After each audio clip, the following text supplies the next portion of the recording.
रूप पाहता लोचनी रूप पाहता लोचनी रूप पाहता लोचनी रूप पाहता लोचनी रूप पाहता लोचनी रूप पाहता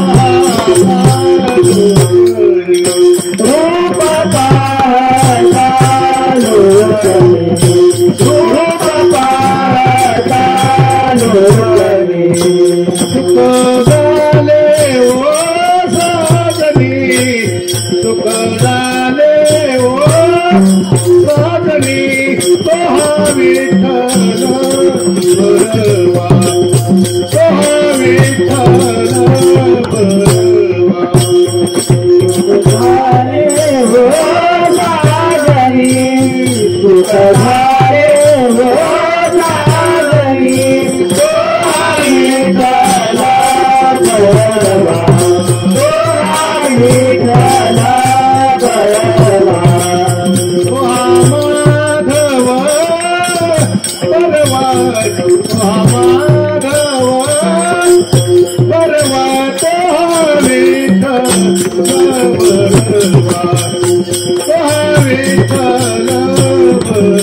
Oh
विष्णुमय जग वैष्णवांचा धर्म, विष्णुमय जग वैष्णवांचा धर्म, विष्णुमय जग वैष्णवांचा धर्म, विष्णुमय जग वैष्णवांचा धर्म, वेदा भेद भ्रम मंगळ, वेदा भेद भ्रम मंगळ, वेदा भेद भ्रम मंगळ, विष्णुमय जग वैष्णवांचा, विष्णुमय जग वैष्णवांचा धर्म, विष्णुमय जग वैष्णवांचा, विष्णुमय जग वैष्णवांचा धर्म, वेदा भेद भ्रम मंगळ, वेदा भेद भ्रम मंगळ, वेदा भेद भ्रम मंगळ, ऐकाजी तुम्ही भक्त भागवत, ऐकाजी तुम्ही भक्त भागवत, ऐकाजी तुम्ही भक्त भागवत, ऐकाजी तुम्ही भक्त भागवत, कराल ते हित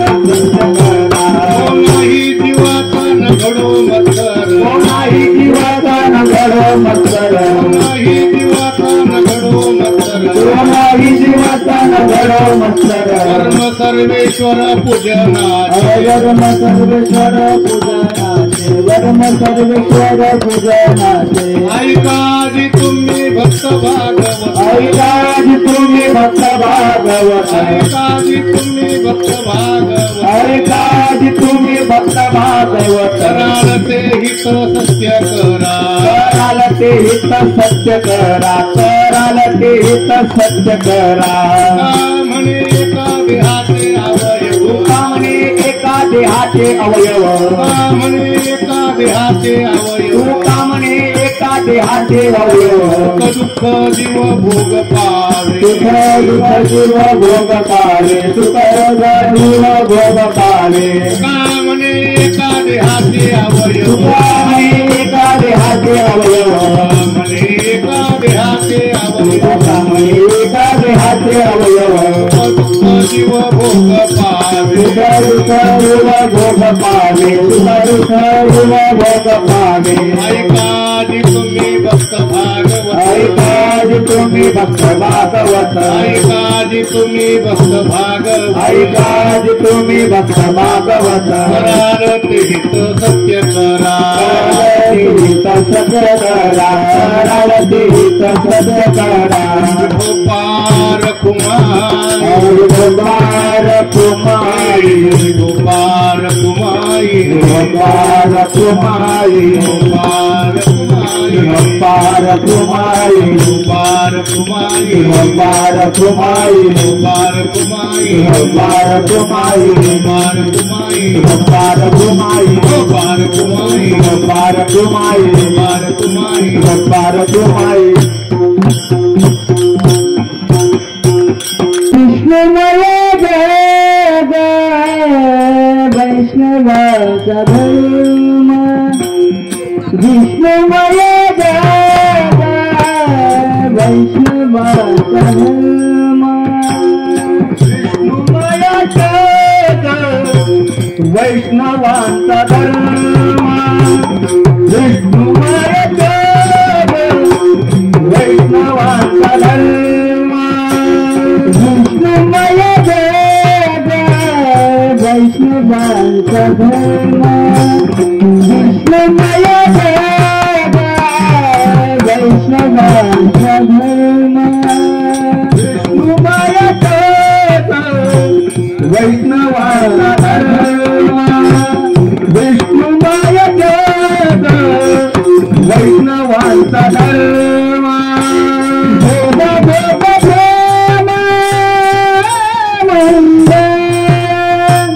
भेदा भेद प्रेम आनंद आई काजी तुम्ही भक्त भागवत आई काजी तुम्ही भक्त भागवत भेदा प्रेम मंगल भेदा भेद प्रेम आई तुम्ही भक्त भागवत आई काजी तुम्ही भक्त भागवत विष्णुमय देव वैष्णवाचा धर्म विष्णुमय देव वैष्णवाचा धर्म विष्णुमय देव वैष्णवाचा धर्म विष्णुमय देव वैष्णवाचा धर्म भेद भेद प्रेम आनंद भेद भेद प्रेम आनंद आई काजी तुम्ही भक्त भागवत आई काजी तुम्ही भक्त भागवत भेदा भेद प्रेम आनंद भेदा भेद प्रेम आनंद आई काजी तुम्ही भक्त भागवत आई काजी तुम्ही भक्त भागवत कराल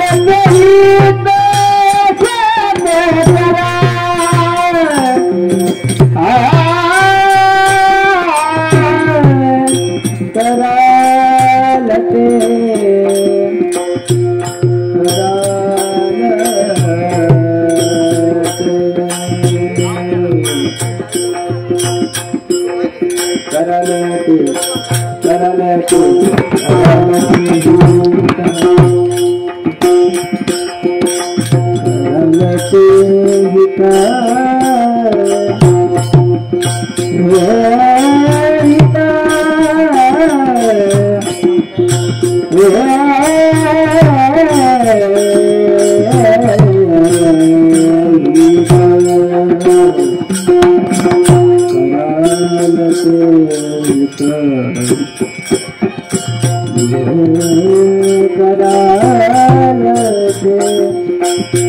करा करालते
विष्णुमय जग विष्णुमय जग विष्णुवांचा धर्म भेदाभेद भ्रम अमंगळ ऐका जी तुम्ही भक्त भागवत कराल तेही सत्य करा कोणाही जीवाचा नगडो मत्सर वर्म सर्वेश्वर पूजनाचे ऐका जी तुम्ही भक्त भागवत कराल तेही सत्य करा तुका म्हणे एका देहाचे अवयव तुका म्हणे एका देहाचे अवयव सुख दुःख जीव भोग पावे ऐका जी तुम्ही भक्त भागवत कराल ते हित सत्य करा विठला विठला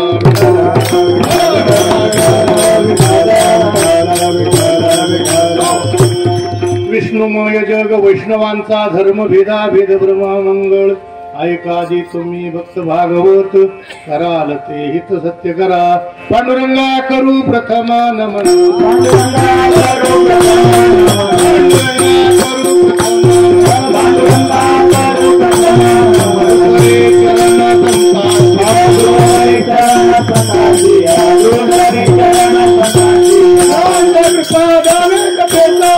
Hare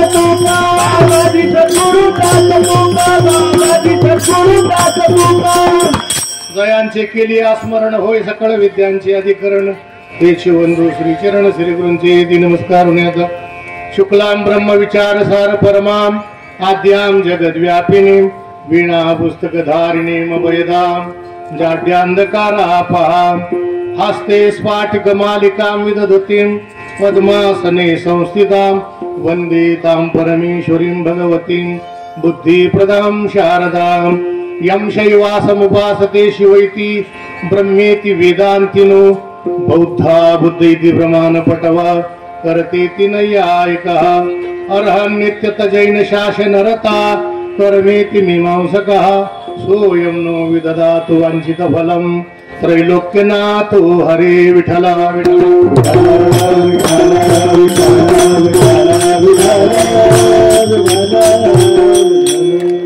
प्रस्तुत कीर्तन रूपी सेवेकरता निवडलेला अभंग देवचे सुप्रसिद्ध साधू वैराग्यमूर्ती संत तुकाराम महाराजांचा विष्णू भक्ताचे जे सेवक आहे त्या वैष्णवांचा या ठिकाणी धर्म सांगतात विठ्ठल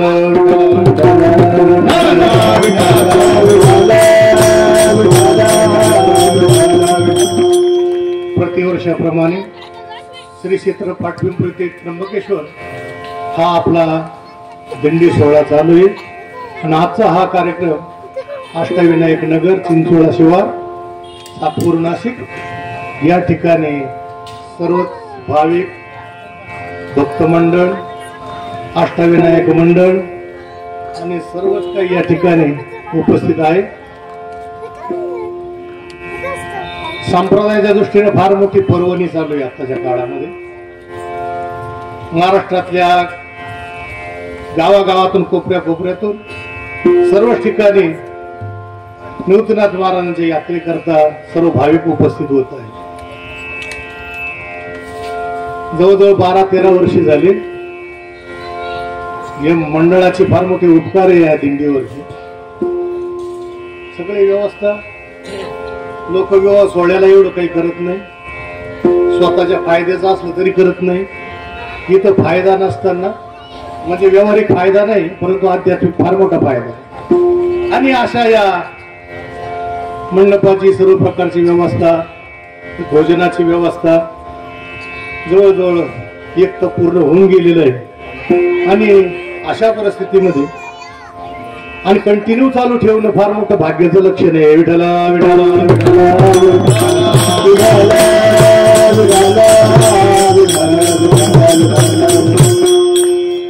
शास्त्रांतरी एक असा नियम आहे प्रयोजन मनोद्दिश्य न मंदो भिन प्रवर्तते. काही जरी फायदा नसेल तर मंद माणूस सुद्धा कुठल्याही कर्मामध्ये प्रवृत्त होत नाही. काहीतरी काय पाहिजे फळ त्याला म्हणतात प्रयोजन. संस्कृतामध्ये प्रयोजन मान उद्दिश्य त्याच्याशिवाय कोणीच प्रवृत्त होत नाही. एखाद्याला विचारलं जा म्हणले चांडक चौकामध्ये सर्कल वरती जा एबीपी सर्कल वरती जा प्रश्न मिळेल काय काय मिळणार आहे तिथे. हे मिळण्याचा जो प्रकार आहे त्याचंच नाव फल आहे, त्यालाच प्रयोजन असं म्हणतात. पण प्रयोजना वाचून काही कामं केले जातात त्याने माणसाची अंतःकरण शुद्धी होत असते. विठ्ठला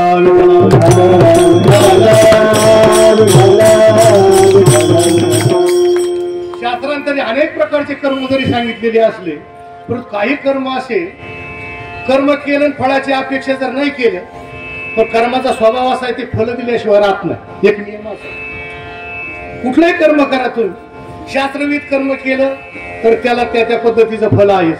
शास्त्र निषिद्ध कर्म केलं त्यालाही फल आहेच. बिगर फळाचं कर्मच तुम्हाला पाहायला भेटणार नाही.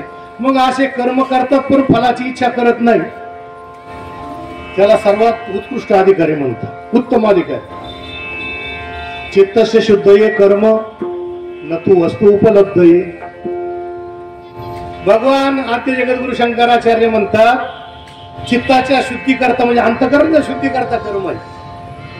आपण निकृष्ट फळा करता कर्म करतो दिवस रात. आता हे जे आपण कर्म करतो त्याचं फळ आपल्याला चिरंजीव मिळणार आहे का पाहायला नाही. बराचसा शेतकरी वर्ग आहे आणि शहरी वर्ग आहे. या ठिकाणी शेतकऱ्यांना भरपूर आतापर्यंत पिकं लावत आले त्याचं फळ टिकलंय का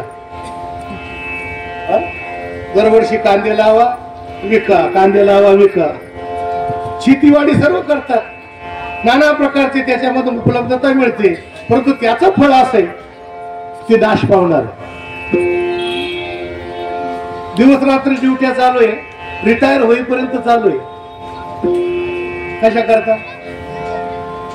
पेमेंट येत राहतं, चालू आहे त्याचं कर्म करणं, परंतु टिकणार आहे का? करोडपती जरी असला तर पैसा टिकणारा नाही. पैशाच्या ठिकाणी नाना प्रकारचे अनर्थ सांगतात शास्त्रकार. जर तुम्हाला धन कमवायचं असेल त्याच्या ठिकाणी अनेक प्रकारचे अनर्थ असल्यामुळे ज्या लोकांना माहिती की या धनाच्या ठिकाणी फार मोठा दोष आहे त्यांनी त्याचा त्याग करून टाकला. अर्थानाम अर्जने क्लेश तथैव परिपालने नाशे दुःखम वे दुःखम दिगर्थान क्लेशकारिणः. अर्थानाम अर्जने क्लेश, पैसा कमवण्याकरता फार मोठे कष्ट करावे लागतात.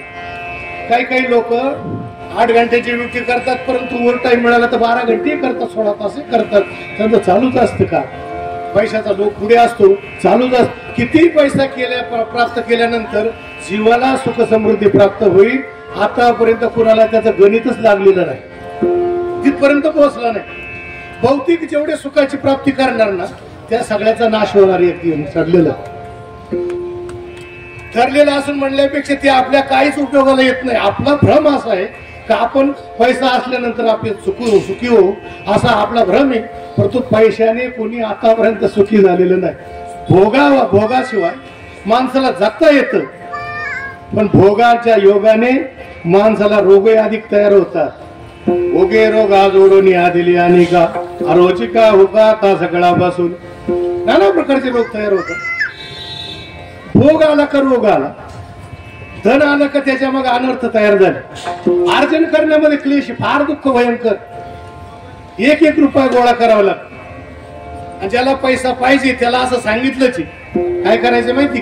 कवडी कवडी जोडके निर्धन होत धनवान, अक्षराक्षर पडके मूर्ख होत सुजान. ज्याला शहाणं व्हायचं असलं त्याला दररोज एक अभ्यास सारखा चालू ठेवला पाहिजे. मरेपर्यंत मनुष्य हा विद्यार्थी राहिला पाहिजे. त्याला विद्या अर्जन करायचं असेल अधिक काळापर्यंत त्याने सारखं कंटिन्यू ठेवलं पाहिजे. ज्याला पैसा पाहिजे त्याला असं सांगितलं कवडी कवडी जोडके निर्धन होत धनवान. 1-1 रुपया जर गोळा करत गेले, एकाचे 100-100चे 1000-1000चे लाखाचे करोडाचे अब्ज चालूच राहील, त्याचा अंत नाही. पैसा येईल. तथैव परिपालने, त्याचं रक्षण करण्यामध्ये फार मोठे कष्ट आहे. तुम्हाला माहिती की या बँकामध्ये आपण ठेवतो ना, आपल्याला वाटतं फार मोठे सुरक्षित पैसे. तुमचा जर योग्य बॅलन्स तर त्या बँकेत नसला ना सारखा कटआउट लागत त्याच्या पाठीमागे. कमीत कमी एका वर्षाला स्टेट बँकापासून तर बाकीच्या निमसरकारी बँकापर्यंत जर गेलं ना तुम्ही, अरबो रुपये ग्राहकाचे एकत्र करतात. त्यांना विचारलं असं का? म्हणले आमच्या नियमाप्रमाणे जेवढं बॅलन्स त्या खात्यावरती जेवढा पैसा पाहिजे तेवढं नसल्यामुळे यांना हा दंड आहे. आता आपल्याला विचारलं त्याने आम्ही दंड टाकतोय म्हणून.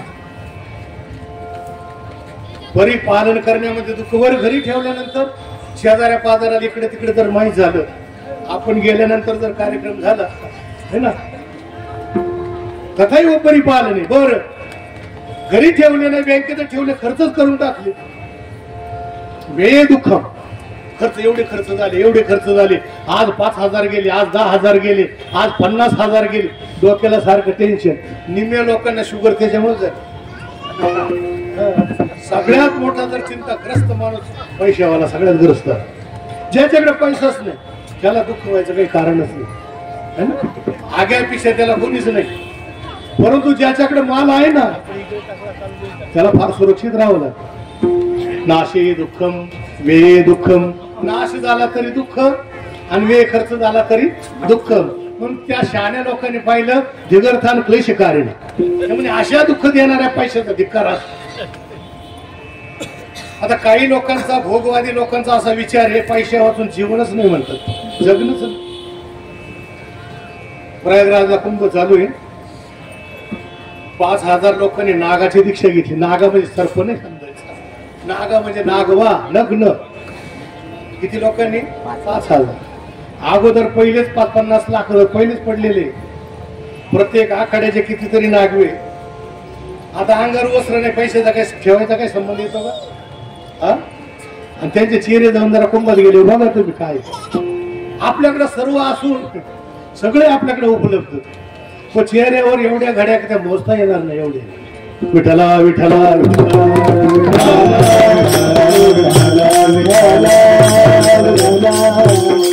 चिंताग्रस्त माणसाची व्याख्या सांगू का तुम्हाला?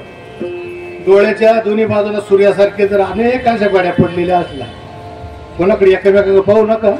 सकाळी आरशात गेलो आपणच बघायचं, फक्त डोळ्याच्या लेफ्ट आणि राईट बाजूला म्हणजे बाहेरच्या बाजूला जेवढ्या सूर्याच्या किरणासारख्या घड्या पडलेल्या तेवढा तो चिंताग्रस्त समजायचा, अधिक चिंताग्रस्त. हा काय शारीरिक प्रॉब्लेम नाही, हा धनाने झालेला प्रॉब्लेम आहे फार मोठा. आणि आज दुसरा कोणताच रोग नाही लोकांना, फक्त हाच रोग लागलेला, आणा आला पैसा. धनाच्या मागे अनर्थ आहे, भोगाच्या मागे अनर्थ आहे. त्यांनी त्याचा त्याग केला, निघाले त्या बाजू. पण यांचा विचित्रता असं आहे, 12-13 वर्षापासून सेवा चालू आहे, पण काय कोणाला काही फळाची काही अपेक्षा निर्माण झालेली नाही. म्हणून निष्काम कर्मयोग शास्त्रामध्ये सगळ्यात जास्त धर्म प्राधान्य कशाला मिळालं असेल? नैष्कर्मी सिद्धी परमाम संन्यासेनाधिगच्छति. नैष्कर्मी नावाची सिद्धी संन्यासेनाधिगच्छति. काय लोक संन्यास म्हणजे काय, संन्यास घेतल्यावर प्राप्त होते असा अर्थ करा. साप चुकीचा अर्थ आहे. संन्यास शब्दाचा अर्थ सम्यक निश्चिती त्याचे ते काम्य कर्माने येणं संन्यास.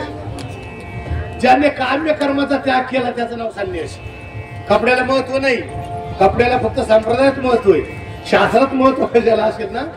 सम्यक निश्चिती काम्य कर्माने येणं, ज्याच्या योगाने काम्य कर्माचा त्याग होतो त्याचं नाव संन्यासी. मग तो बरमड्यावर असू शकतो, फंट पॅन्ट घातलेली असली तरी तो सुद्धा संन्यासी होऊ शकतो शास्त्राच्या नियमाने. असे वार्ता तो संन्यासी जान निरंतर, मी माझी आयशी आठवण, विसरले जयाचे अंतकरण. वार्ता तो संन्यासी जान निरंतर, त्याला संन्यासी. आपण वेशधाऱ्याला महत्व देतो, वेशधाऱ्याला महत्व नाही असं नाही, पण त्याला काही ठराविक काळ वेळ मर्यादा आहे त्या ठिकाणी महत्व असतं. पण ज्याला वास्तविक गीताकार संन्यास सांगतात ना, तुम्हाला दुसऱ्या शब्दात सांगितलं 6व्या अध्यायामध्ये, श्री भगवान उवाच अनाश्रित कर्म फलम कार्यं कर्म करोति स संन्यासीच योगीच न निरग्निर्न चाक्रिया. भगवान म्हणतात कर्मफलम अनाश्रित, कर्मफळाचा आश्रय न करता कार्यं कर्म करोति, जो कर्म वाटेला आलेलं जे कर्म तो करतो, स संन्यासी, तो संन्यासी, त्याला योगी म्हटलं. न निरग्निर्न चाक्रिया. आता जे संप्रदायाच्या मातून संन्यासी झालेले असतात त्यांनी 2 गोष्टी करायच्या असतात. निरग्नी व्हावं लागतं. निरग्नी म्हणजे अग्नीचा त्याग. फक्त कोणी भेटला तर त्याला थर्मामीटर लावू नका तुम्ही, फक्त तुम्हाला माहिती देतो मी. नाही तर लोक असा काय संन्यासी असतो का, असा काय साधू असतो का, त्याला डोकं लावल्यापेक्षा आपण त्याची भाषा परिभाषा आपण स्वतःला माहिती असावी. निरग्नी म्हणजे ज्याने अग्नीचा त्याग केला त्याला पुन्हा अग्नीला प्रवेश करता येत नाही. सदैव जीवनपर्यंत अग्नीचा संपर्क त्याला आला नाही पाहिजे. त्याला यज्ञ यागादी कर्म सुद्धा करता येत नाही, त्याला चुलीवरच्या भाकरी सुद्धा स्वतः करून खाता येत नाही, त्याला भिक्षाटन करावं लागतं है ना. विरजा होम करतात संन्यासाच्या वेळेला, त्याला उपनयनाचा त्याग करावा लागतो, शिकेचा त्याग करावा, शेंडीचा त्याग करावा लागतो. हे दोन्ही त्याग झाले. जिवंतपणे स्वतःचं पिंडदान करायचं, आई वडिलांचं पिंडदान करायचं, त्याला म्हणायचं निरग्नी, त्याचं नाव संन्यासी. नंबर. दुसरं अक्रिय. अक्रिय म्हणजे काहीच करायचं नाही. काय करायचं नाही, फक्त शास्त्रीय कर्म करायचं. अरे कर्म केल्या वाचून तर कुणीच जिवंत राहू शकत नाही. असा जगात कुणीच माणूस नाही. कश्चित क्षणमपि जातुतिष्ठ त्या कर्म करू. कर्म केल्यावर तू क्षणभर कुणी राहू शकत नाही. श्रवणी ऐकावे ठेले, नेत्रीची तेज गेले. त्यावर आहे म्हणतात, जरी आपण ठरवलं काही कर्मच करायचं नाही, आता आपल्याला इच्छा नसली तर कीर्तन ऐकायला येतं का नाही? श्रवणी ऐकावे ठेले का नेत्रीची तेज गेली. डोळ्याचं काय तेज संपलं का दिसतच नाही पुढं. म्हणजे हे कर्म चालू आहे, इंद्रियांचं कर्म चालतं, पश्यन शृण्वन स्पृशन जिग्रन नशनन गच्छन स्वपन श्वसन प्रलपन विसर्जन गृहन नोन्मिशन निमिशन नभी कर्म सतत चालू असतं सगळे इंद्रिय कर्म करत असतात मग हा आक्रिय कसा होतो कर्म करायचं पण त्याच्या फळाची अपेक्षा जर नाही केली तर त्याला समजायचं आक्रिय कर्म केलं फळाची अपेक्षा केली तो संन्यासी असो बैरागी असो कुणी जरी असला तो वास्तविक संन्यासी होऊ शकतो असं की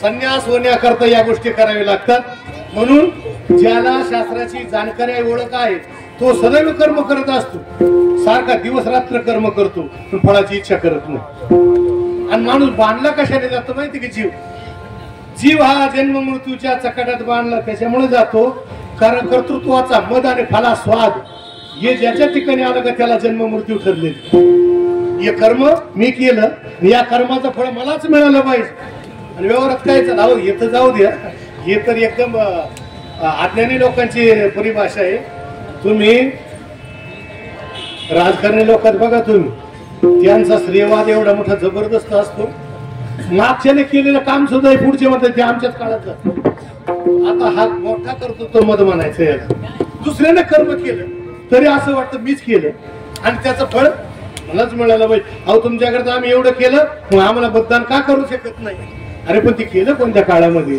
झालं कोणत्या काळामध्ये प्रत्येक वेळेला असा राहतो कर्म केलं का त्या कर्माची मी केलेला त्या कर्तृत्व मत त्या जीवाच्या ठिकाणी असतो मग कर्तृत्व मत आला का फलाचा ठरलेला आहे आणि कर्म आणि फल दोन्ही एकत्र आला का जन्म मृत्यू चालू झाला म्हणून त्याच्यातून वाचायचं असेल ना कर्म करा ते होतच राहणार आहे होत असलेलं कर्म जरी करत राहिलं फक्त फळाची अपेक्षा करायची नाही हा गीतेने भगवान परमात्म्याने सगळ्या मानव मात्राला आदेश देऊन टाकला कर्मण्येवा अधिकार असते माफलेषु कदाचन कर्मने ती अधिकार असतो कर्मामध्ये तुझा अधिकार आहे फळामध्ये तुझा अधिकार नाही कारण कर्म करण्याकरता जीव स्वतंत्र आहे फळ भोगण्याकरता जीव स्वतंत्र नाही जीवाला अधिकार नाही जैसे ज्याचे कर्म तैसे फळ देतो रे ईश्वर ज्याचं कर्म की आगा कर्मे जै उरावे तै ती सुखदत्ता फळावी तया ते भोगावया यावे दे आहे का केले कर्म झाले त्याची भोगाले केले कर्म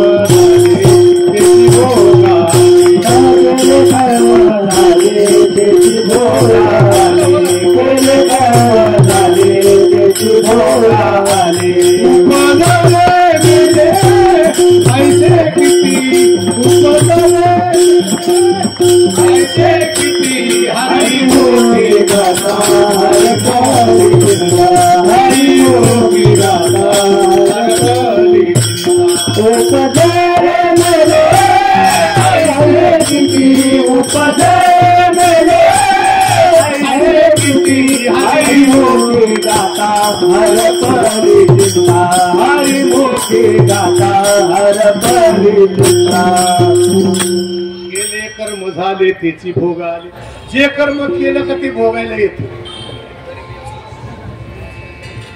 चोरी केली हिंसाचार केला बलात्कार केला का ते भोगायला येत त्याची इच्छा नसली तरी भोगावं लागतं खाली बघा विठाला विठाला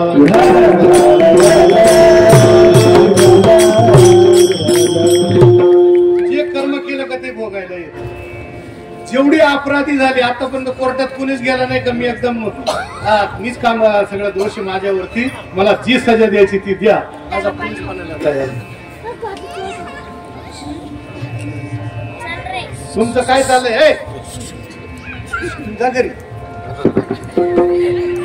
झाला तुमचा उद्योग जा विठाला विठाला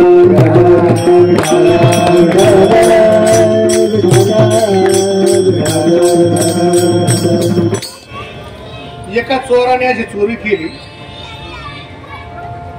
चोरी केल्याच्या नंतर चोरी करत असताना बऱ्याच गोष्टी होत असतील प्रतिबंध केला का त्याची हत्या करावी लागते प्रतिबंधाची जर त्याची नाही केली तर उद्या साक्षीदार तो होईल चोरी करण्याकरता अमुक होता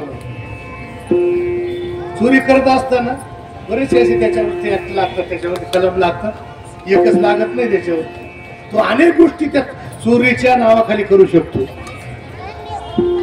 त्याच्यावर बऱ्याच केस झाल्यानंतर कोर्टापुढे हजर झाला न्यायाधीशाने सांगितलं तुम्हाला फार मोठी सजा, एक तर आजीवन कारावास किंवा फाशीची सजा आहे.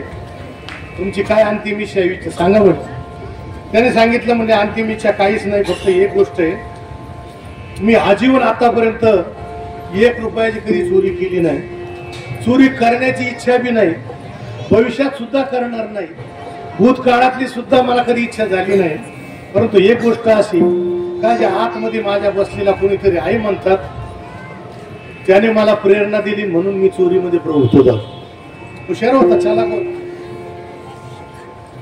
त्याला वाटलं न्यायाधीश जर धार्मिक असला त्या बळावरती आपल्याला सोडून देईल.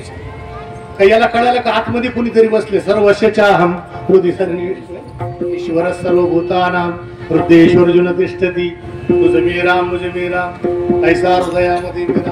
त्याला वाटलं असं. आता यांना असे बरेच कितीतरी आरोप्यावरती इलाज करायचे असते, म्हणून दोषावरती इलाज करायचे असतात. त्याने जर असे प्रत्येक जर चापलूस भेटले तर सुटून गेल्याशिवाय राहील का. त्याने सांगितलं अरे बाबा माझं रिटायरमेंट जवळ आलंय, आता 58 चालू आहे ना, फार आता 2-4 महिन्याचीच वेळ आली. मलाही कधी वाटत नाही आता शेवटचा काळ आपल्या आयुष्यामध्ये. बऱ्याच लोकांना फाशी झाली, आजीवन कारावास झाला, तुझ्या सारख्याला सोडून दिलं पाहिजे, तू निरपराध आहे ते बरोबर आहे, पण माझ्यामध्ये आज बसले तर मग तू याला फाशी देऊन टाकलं आदेश काढा. सांगण्याचं तात्पर्य असे, कर्म करण्याचं जर आपल्या हातात असलं पण फळ भोगण्याचं आपल्या हातात नाही. पाणिनी नावाचे व्याकरणामध्ये एक ऋषी झाले, ते जीवाला स्वतंत्र करता असं एक सूत्र वापरतात. त्यांना मला करता म्हणजे जीवात्मा. कोण? स्वतंत्र करता, म्हणजे तो काही करू शकतो, विध कर्म करू शकतो, निषिद्ध कर्म काही करू शकतो, स्वतंत्र करता. तर त्याच्या पुढे गेले एक सूत्र वापरलं, तत्प्रयोजक हेतुश्च, म्हणजे कर्म करण्याकरता स्वतंत्र आहे पण फळ देण्याकरता बाकी. तत्प्रयोजक म्हणजे ईश्वर, तो त्याला हेतू म्हणजे कारण आहे. फळ देण्याचं काम परमात्मा करत असतो. सांगण्याचं तात्पर्य असं, जे कर्म केलं का ते भोगावंच लागतं. निष्काम कर्म योग केला तर अंतःकरण शुद्धी होती, इतर काही कर्म केलं तर त्या प्रकारच्या कर्माचा सकाम कर्म योग केला त्याला तसं फळ प्राप्त होणार. या मंडळाकरता एवढं बोलावं लागलं. विठ्ठल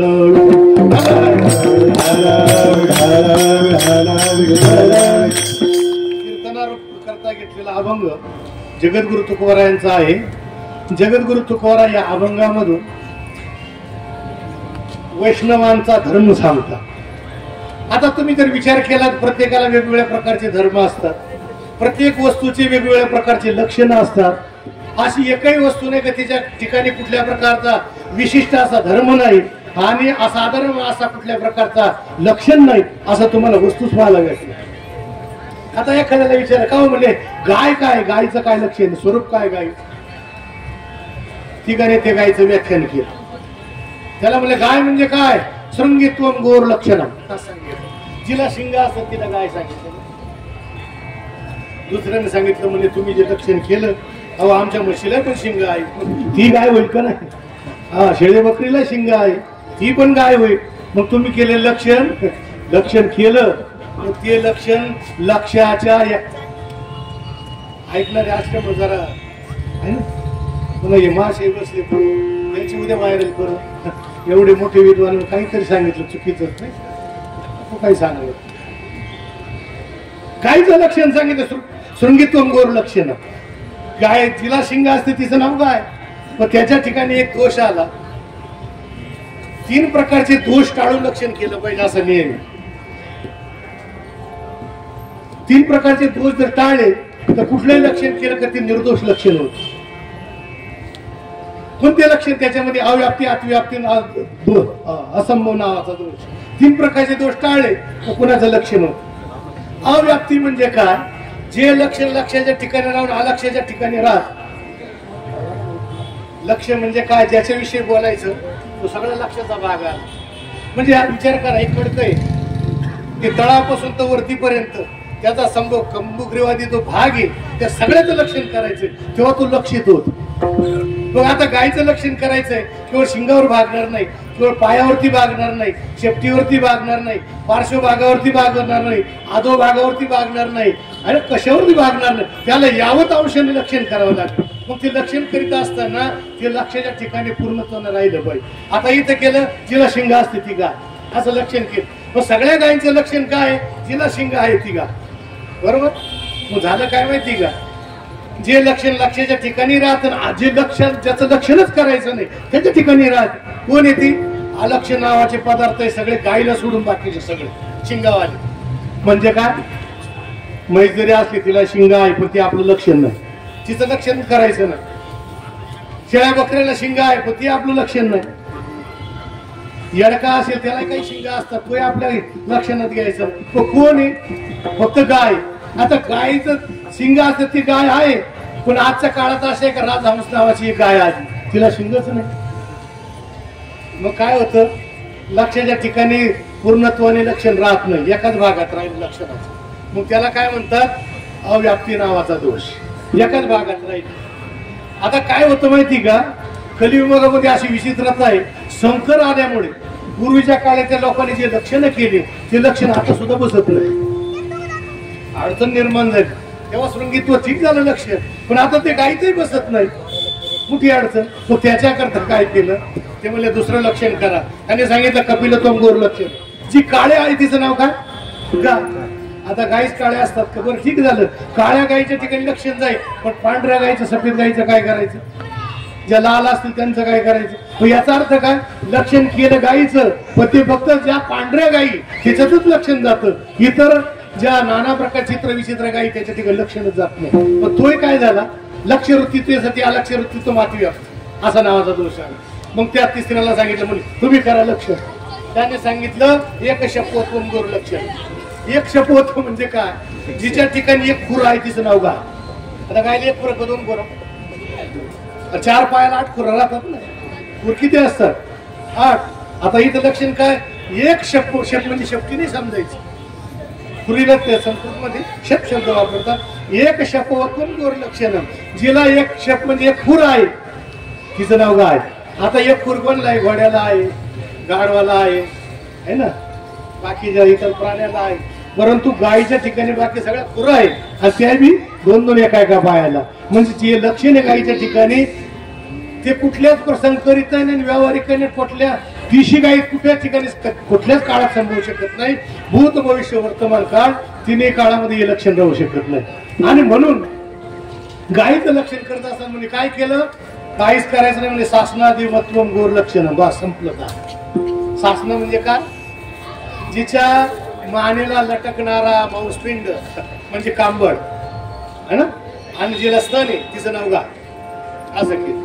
आता काय झालं, म्हशी आहे ना, तिला गळ्याला काय कांबळच नसतं आहे का, उंटाला, घोड्याला, गाढवाला, याच्यात बघा त्याच्यात गाय सोडून कोणाला कांबळच पाहायला भेटायचे. शासना म्हणतात त्याला, शासनादी उत्तम गोर लक्षण. आता हे गायीचं असाधारण आणि निर्दोष लक्षण झालं. काय झालं, हे असाधारण आणि निर्दोष लक्षण. आता तुकोबराच्या वैष्णवांचं लक्षण करतात, त्या लक्षणाकडे आपल्याला जायचं. तुकोबरा म्हणतात त्याचा धर्म कोणता आणि त्याचं लक्षण कोणतं. वैष्णवाचा काय धर्म आहे, म्हणजे विष्णुमय जगन वैष्णवांचा धर्म. सगळ्या जगतामध्ये सर्व व्यापक रूपाने जळी स्थळी काष्टी पाताळी फक्त परमात्मा विष्णूच भरलेला आहे, असं त्याचा म्हणजे जो असं मानतो त्याचा तो धर्म. आता विष्णू शब्दाचा अर्थ काय माहिती का, विष्णू व्याप्तो नावाच्या धातूपासून हा विष्णू शब्द तयार होतो. त्याला स्नो प्रत्यय लागल्यानंतर असा विष्णू शब्द तयार होतो. त्या विष्णू व्याप्तो म्हणजे त्याला अर्थच असा आहे, विष्णू व्याप्त म्हणजे जो सर्वत्र व्यापक आहे तो. आणि असा असणारा त्याला पुन्हा विष्णू शब्दाला मयट प्रत्यय लागला. कोणता प्रत्यय लागला, मयट. अर्थ काय झाला, विष्णुमय म्हणजे मयट प्रत्यय तेव्हाच होतो जी वस्तू सर्व व्यापक जर असेल ना तेव्हा त्याला मयट प्रत्यय लागतो, अन्यथा लागत नाही. विष्णुमय जग म्हणजे काय, सर्व जगतच परमात्ममय असा अर्थ घ्यायचा. असा ज्याला बोध झालेला आहे, असं ज्याला ज्ञान आहे, असा जो वैष्णव आहे त्याचा तो धर्म विष्णुमय जगन वैष्णवांचा धर्म. आता वैष्णव कोण, नाना प्रकारच्या व्याख्या केल्या. वैष्णव तो जया अवघी देवावरी माय, वैष्णव जन तो तेने कही जो पीड फराई जाणे. गोपीचंदन उठी तुळशीच्या माळा हार मिळवती, त्याला म्हटले वैष्णव. ज्याच्या गळ्यामध्ये तुळशीची माळ त्याचं नाव वैष्णव. तुळशीची माळ नसेल, परमार्थ भरपूर करतोय, हरिपाठ पाठ ज्ञानेश्वरी वाचन करतो, गाथा वाचन करतो, पण गळ्यात माळ नसेल तर त्याला वैष्णव नाही म्हणायचं.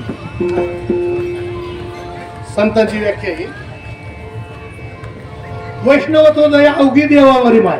दुसरी एक व्याख्या अशी, हे जर बाह्य लक्षण नसलं तरी चालेल, पण अंतरात लक्षण काय आहे, त्याचं देवावरतीच प्रेम आहे, बस त्याला म्हणायचं वैष्णवत्व जया अवघी देवावरी माया. देवावरती त्याचं प्रेम आहे.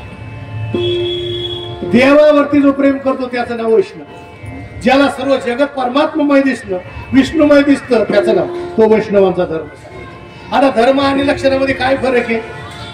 धर्म आणि धर्म हा वेगवेगळ्या प्रकारचा असू शकतो, लक्षण बाकी एकच स्वरूपाचा असतो. आता धर्म तुम्हाला सांगतो, तुम्हाला विचारा का जैन लोकांना विचारलं म्हणजे का हो तुम्ही धर्माची व्याख्या काय करणार, ते सांगता अहिंसा परमो धर्म.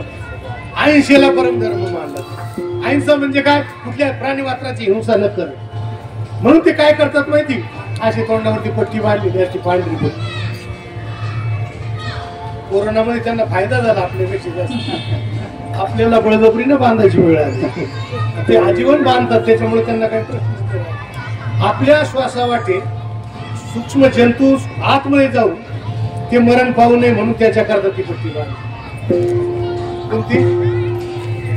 एकी धर्माचे आळणी गाळू आदरिले पाणी, गाळीता आळणी जीव मेली. त्याच्या पुढे ज्ञानवरांची व्याख्या ऐकली. ज्ञानवराय म्हणतात ते जीवजंतू मरू नये म्हणून काय करतात, कपड्याने पाणी गाळून घेतात. अरे पण त्या कपड्यामध्ये ती जीवजंतू अडकू ते मरतात का नाही?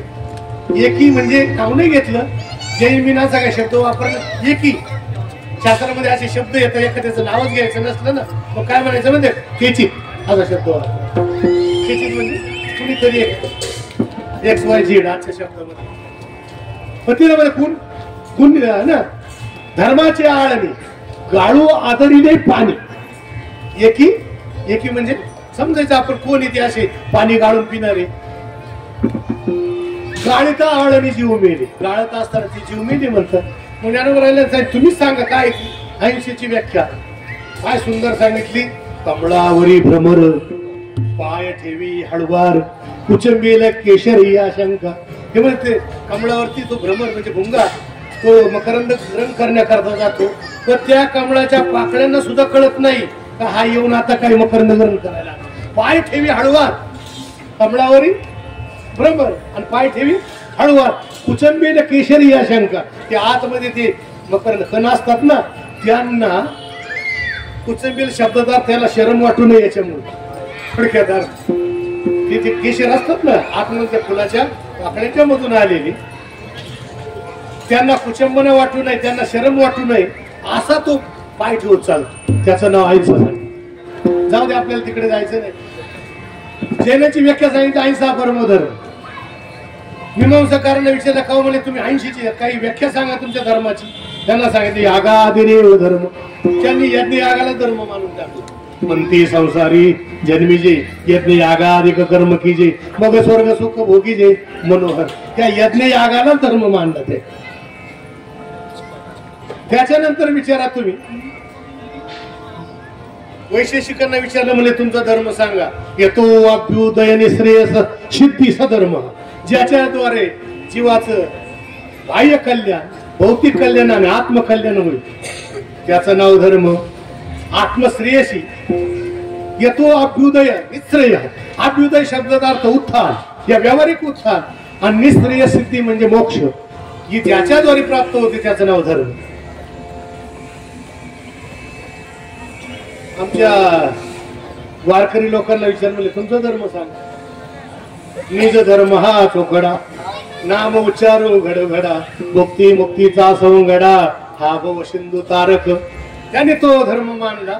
निज धर्म हा चोखडा. निज म्हणजे आमचा स्वतःचा धर्म. नाम उच्चारो घडोघडा म्हणजे नामस्मरण करीत राहा. मुक्ती मुक्तीचा सवंगडा, हा भव सिंधू तारक. अशी धर्माची व्याख्या त्यांनी केली. धर्म भिन्न प्रकारचा होऊ शकतो, लक्षण भिन्न प्रकारचा राहू शकतो. म्हणून इथं लक्षण न सांगता इथं धर्म सांगतात. विष्णुमय जग. जग म्हणजे सर्व. जग शब्दाचा अर्थ सांगू का? जायते गम्यते तत् जगत. जे जन्माला उत्पन्न होतं जातं त्याचं नाव जगत. आपल्याकडे बघा आला आणि गेला. ज्याला बर्थडे आला का त्याला बोला की पुढं हा जन्मदिवस आला का वर्ष श्राद्ध दहावा अंत्यविधी सगळंच आलं त्याच्यामध्ये. लोक जसे जोमाना बर्थडे साजरा करतात तसा हा गेल्यानंतरही साजरा करायला पाहिजे. पण तिथं बाकी जरा घाबरतात सुद्धा लोक. अगं अमर हा बोलणं साथी मेली आई तरी रडती असते जात न गणती गई सपने. उत्तर भारतात जर तुम्ही गेले एखादा साधू जर ब्रह्मलीन झाला म्हणजे देहावसान झालं त्याचं, ज्या ठिकाणी बँड जर लागला का समजायचं निलधारेला चाललं, हरिद्वारला असला तर पोचला निलधारे. कोण चाल तो गेल्यानंतर बँड बाजा लावतात. आपण गेल्यानंतर आपला वाढदिवसाला बँड असतो, लग्नाला बँड असतो, पण शेवट बँड लावायची गरज पडत नाही. घरातच सगळे वाद्य तयार असतात, सगळे वेगळे पण सितार गिटार सगळे काय असेल सगळे वाजतात घरात. ज्याचा त्याचा स्वर असेल है ना. काळी एक काळी दोन पांढरी तीन पांढरी चार स्वर सारखे लागतात. त्याच्यामुळे आपल्याला फारसं गरज पडत नाही का अमुकच वाद्य लावा तो गेल्यानंतर, अशी गरज पडत नाही. वास्तविक गेल्यानंतर वाद्य लावायला पाहिजे. आता असं जर एखाद्याने लावलं तर जाऊ तर ठाण्याला म्हणशील जवळ आला आता ठाण. अरे म्हणलं काय तो अमुक केला त्याला आनंद झाला.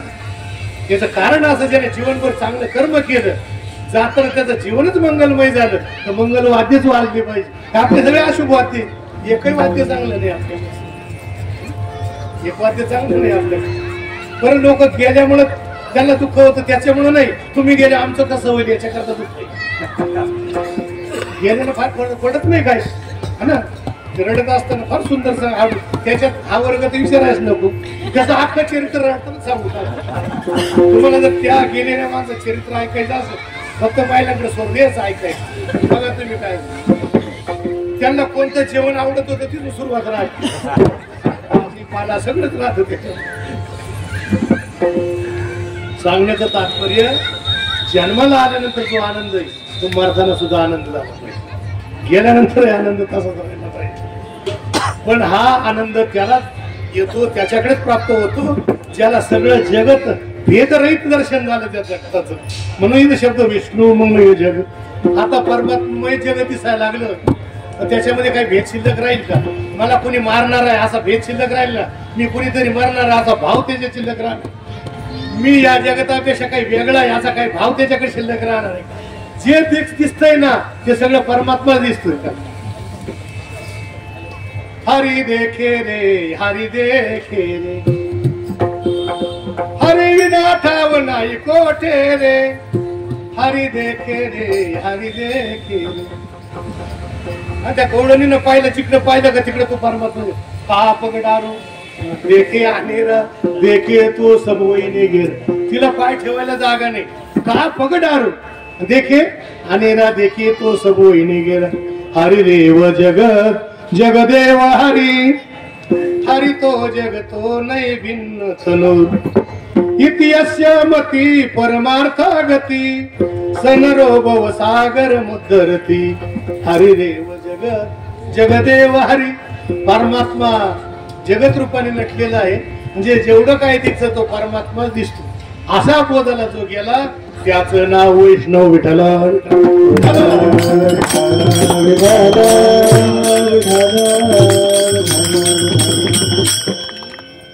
त्याला म्हणायचं वैष्णव विष्णुमय जग.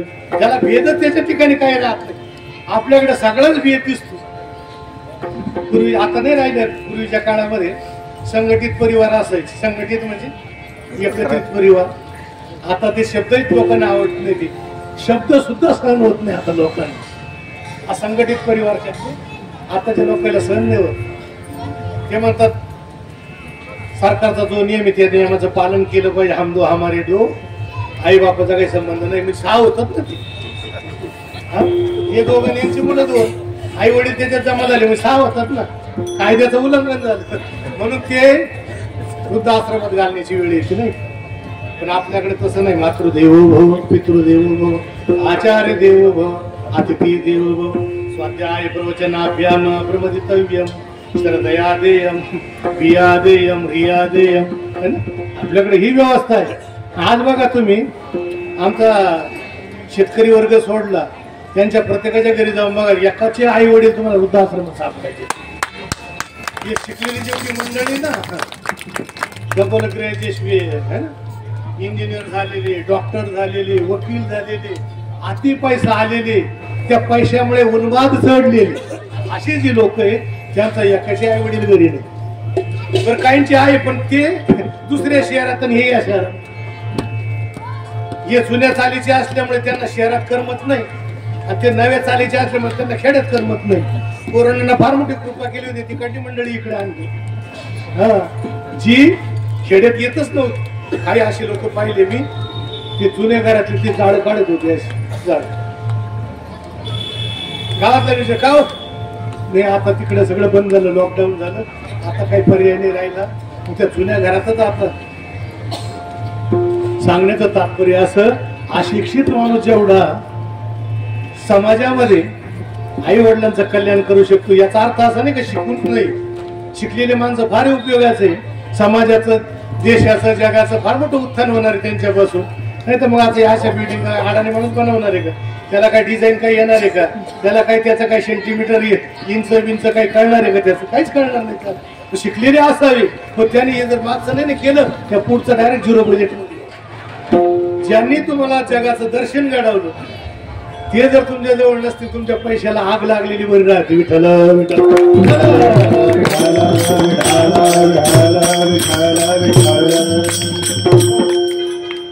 वेद त्याच्या जीवनात शिल्लक राहतो, ज्याच्यामध्ये भेददृष्टी आहे. ज्याची भेददृष्टी गेली तर त्याला सर्व सारखं दिसत. हे विश्वाची माझे घर, आयशी मती जयाची स्थिर, किंबहुना चराचर आपणची झाला. हे विश्वाची माझे घर, त्याला स्वतःच घराची घर, ज्याला सगळं घर जगतच आपलं घर वाटतंय, त्याला ग्रामपंचायतीकडे नगरपालिकेकडे घर मागायची गरज पडणार नाही. त्याला कुणाच्या घरामध्ये हक्काने जाऊ शकते, त्याला भेदच वाटत नाही. आणि भेद नसला तर भीतीच नाही. जवळ भेद आला का भीती आली. काही लोक म्हणतात दुसऱ्याच्या घरात बळच कस काय घुसाय, समजायचे याच्या डोक्यात भेद घुसले. हे महाराज यांना विचारत आहे, मधुकरी मागायला कोणाच्या घरात जायचं बेदड.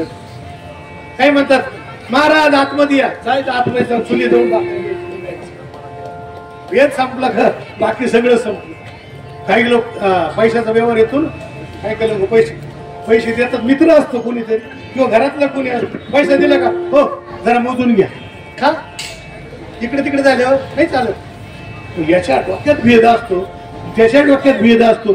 याने 50 वेळा मोजले तरी तो पुन्हा त्याच्या मशीन मध्ये घालतो, त्याच्यावर विश्वास येत नाही, पुन्हा हाताने चालून पाहतो. ते गणक यंत्र असतं, त्याच्यात गठ्ठा टाकला सेकंदच मोजून टाकतो, त्याच्यावर सुद्धा भरोसा नाही. पुन्हा तो कॅशियर असतो ना, पुन्हा हात मारून देतो. त्यात हा भेदाचा प्रकार आहे सगळा. विठ्ठल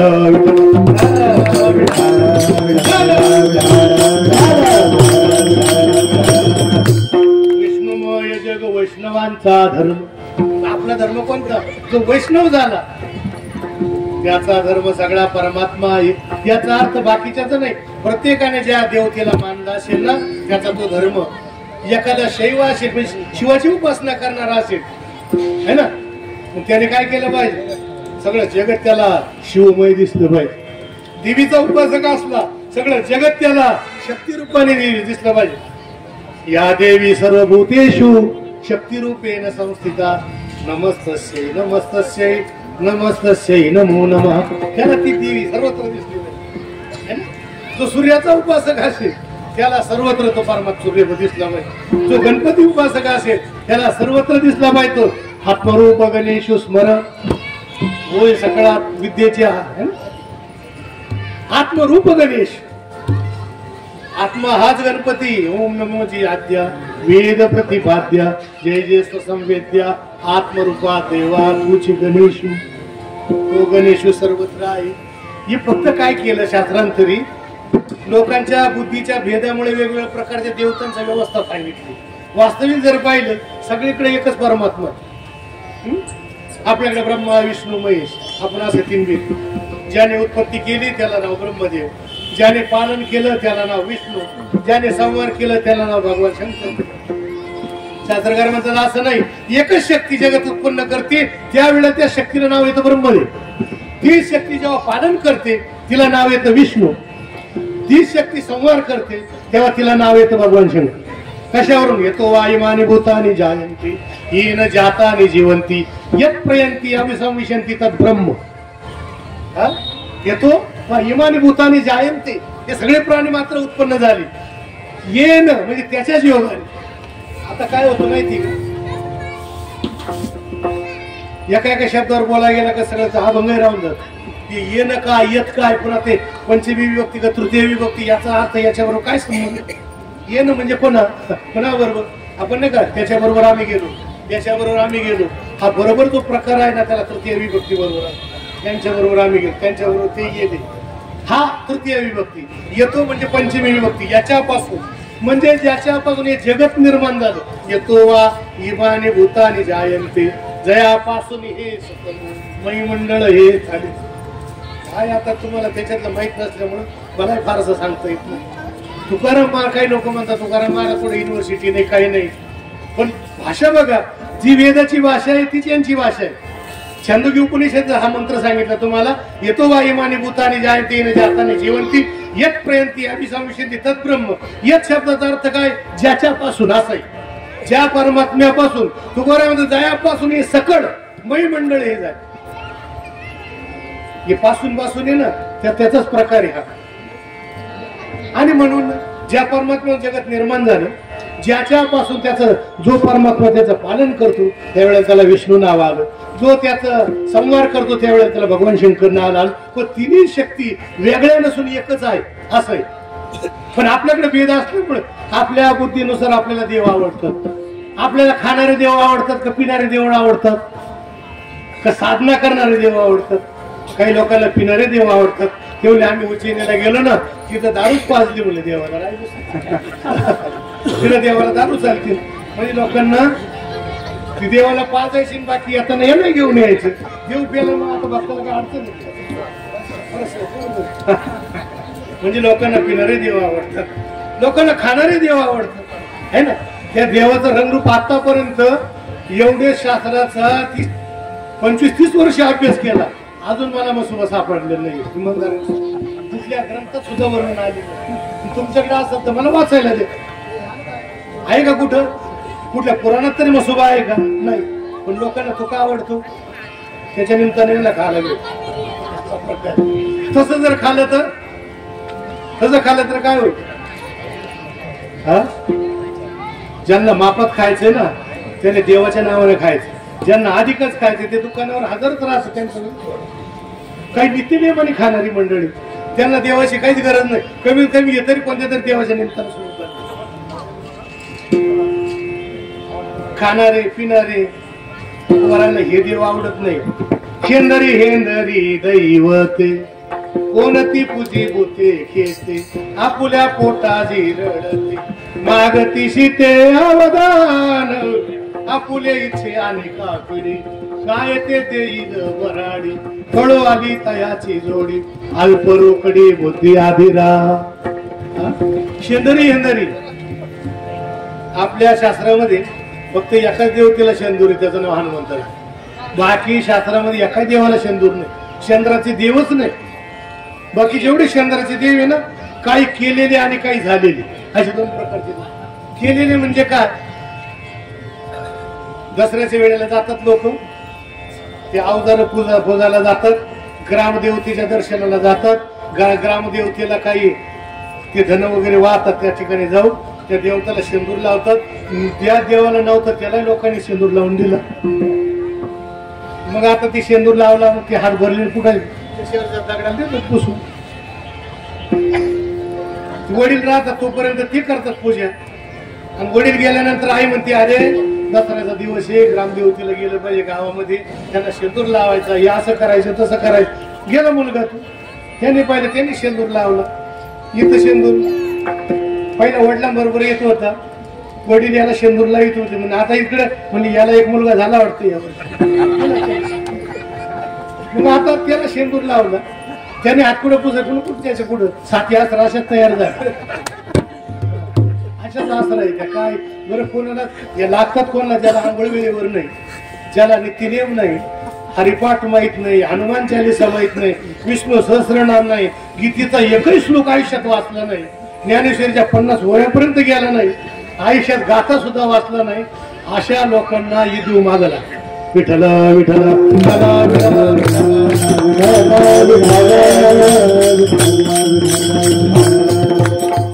शास्त्राने एकच देव मानला.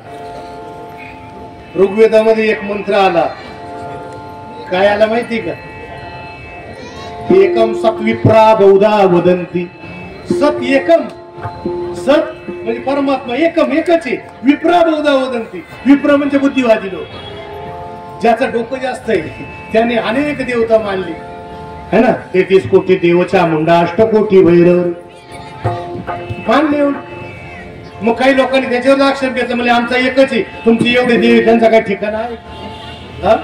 कुठल्या देवाचा विश्वास नाही म्हणजे? तसं नाही, जाणकाराकडून ऐकून घेतलं. आपला तो एक देव करून, आपला एक म्हणजे कोणता? याच्यापैकी ज्याची श्रद्धा होईल तो एक देव ना. आपला तो एक म्हणजे आहे, सगळा एकच आहे म्हणून तो एक देव, असा अर्थ करायचा. आपला तो एकच, बाकीचं काहीच करायचं नाही. अनात्म पदार्थाच्या पाठीमागे लागल्यापेक्षा एक आत्मतत्वाला स्वीकार केलं बस, याच्यापेक्षा वेगळं नाही. जसा एक सूर्य प्रकाश देणार,